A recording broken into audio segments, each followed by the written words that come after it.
ലോകത്തെ ഏറ്റവും ഇമ്പോർട്ടൻ്റ് ആയ വാർത്തയാണ്. ആദ്യമായിട്ട് ഈ ചാനൽ കാണുകയാണെങ്കിൽ സബ്സ്ക്രൈബ് ചെയ്യുക. നേരെ നമുക്ക് വീഡിയോയിലേക്ക് പോകാം. സൈറിന് പരിക്ക് പറ്റിയിരിക്കുന്നു. നമുക്കറിയാം, ഓസ്ട്രേലിയ ഇന്ത്യ മൂന്നാം ഏകദിനത്തിൽ റാണയുടെ പന്ത് ലോങ് ഓണിലേക്ക് ഉയർത്തിയടിച്ച മാത്യു ഷോട്ടിൻ്റെ ക്യാച്ച് എടുക്കാൻ വേണ്ടി സൈർ ക്യാച്ച് എടുത്തത് പരുക്ക് പറ്റിയതും നമുക്കറിയാം. അദ്ദേഹം ഇപ്പോൾ ഹോസ്പിറ്റലിൽ ആയിരിക്കുകയാണ്. പരുക്ക് അല്പം സീരിയസ് ആണെന്നാണ് ഓസ്ട്രേലിയൻ മാധ്യമങ്ങൾ റിപ്പോർട്ട് ചെയ്യുന്നത്.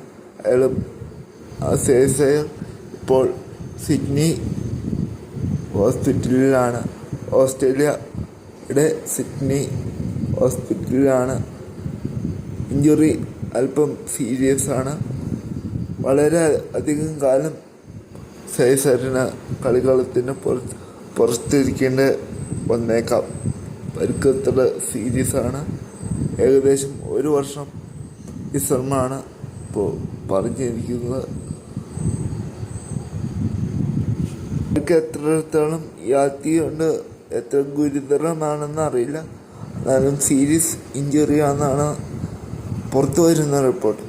ഏകദേശം 2 മാസത്തോളം എങ്കിലും കുറഞ്ഞത് പുറത്തിരിക്കേണ്ടി വരും. പിന്നെ ഇവിടെ എല്ലാം പരിക്കിൻ്റെ സീരിയസ്നെസ് അനുസരിച്ച് വരും ദിവസങ്ങളിൽ നമുക്ക് അറിയാൻ കഴിയൂ. 2 മാസമെങ്കിലും കളിക്കളത്തിന് പുറത്ത് ഇരിക്കേണ്ടി വരും എന്നാണ് ഇപ്പോൾ വരുന്ന റിപ്പോർട്ട്. T20 എന്നായാലും സൈറിനെ റോൾ ഔട്ട് ആക്കിയിട്ടുണ്ട്. ഇനി സൗത്ത് ആഫ്രിക്ക പര്യടനത്തിൽ അദ്ദേഹം മടങ്ങി വരുമോ എന്ന് കണ്ടറിയണം. റൂൾ ഔട്ട് എന്നിപ്പോൾ പറയാൻ പറ്റില്ല. കുറച്ചധികം മാസങ്ങൾ പുറത്തിരിക്കേണ്ടി വരും. പന്തിനെ പോലെ ഒരു ഇഞ്ചുറി ആവാതിരിക്കട്ടെ. സൈർ എത്രയും പെട്ടെന്ന് കളിക്കളത്തിലേക്ക് മടങ്ങി വരട്ടെ എന്ന് മാത്രം നമുക്ക് ഇപ്പോൾ പ്രതീക്ഷിക്കാം. ഇനി എന്ന് അദ്ദേഹം ഇന്ത്യയിലേക്ക് മടങ്ങി വരും എന്ന് ഇതുവരെ അറിയാൻ കഴിഞ്ഞിട്ടില്ല. കുറച്ചധികം മാസങ്ങൾ അദ്ദേഹത്തിന് അവിടെ നിൽക്കേണ്ടി വരും എന്നാണ് അറിയാൻ കഴിയുന്നത്. ഇന്ത്യൻ ടീം എന്നാലും ഇന്ത്യയിലേക്ക് തിരിച്ചു വന്നു. സൈർ ഇപ്പോഴും സിഡ്നി ഹോസ്പിറ്റലിലാണ്. ഒരു തെറ്റ് പറ്റി.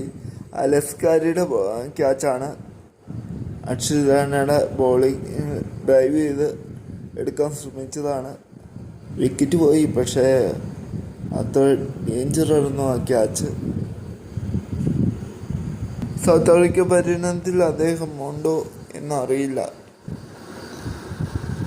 എന്തായാലും 1 മാസം സമയമുണ്ട്. അദ്ദേഹം ഫിറ്റാവും എന്ന് കരുതാം. പിന്നെ നിതീഷ് കുമാർ റെഡ്ഡിയുടെ കാര്യം, അദ്ദേഹം T20 ഉള്ള ആളാണ്. അദ്ദേഹത്തിൻ്റെ കാര്യം പറഞ്ഞു കഴിഞ്ഞാൽ നിതീഷ് കുമാർ റെഡ്ഡിക്ക് പരിക്ക് പറ്റിയിട്ടുണ്ട്. പക്ഷേ BCCI അദ്ദേഹത്തെ മോണിറ്റർ ചെയ്തുകൊണ്ടിരിക്കുകയാണ്. അദ്ദേഹം T20 ജോയിൻ ചെയ്യും. അദ്ദേഹത്തിൻ്റെ പരിക്ക് അത്ര സീരിയസ് അല്ല എന്നാണ് ക്രിസ്പസ് റിപ്പോർട്ട് ചെയ്യുന്നത്. അദ്ദേഹം എന്തായാലും T20 കാണും. ചാനലൊന്ന് സബ്സ്ക്രൈബ് ചെയ്യും. മറ്റൊരു